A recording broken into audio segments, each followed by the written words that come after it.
Here we can see we have connected the refrigeration system with the inverter test setup. So it is this refrigeration system is loaded, this compressor is loaded now. Now we are going to turn on the motor in open loop. This is the vibration caused initially.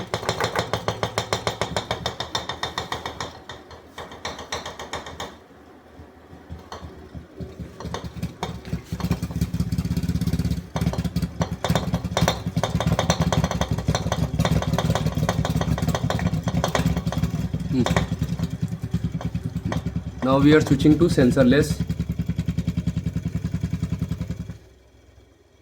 Sensorless. Huh. I'm moving this loop to sensorless.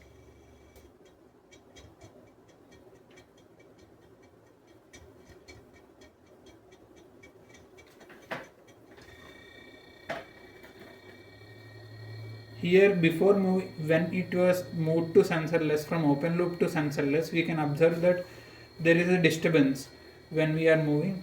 We'll try to eliminate that also.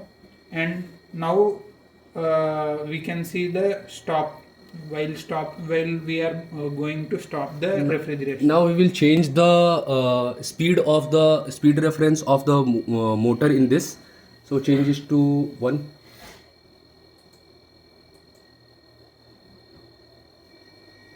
Now we have changed to speed reference 1 and it goes smoothly.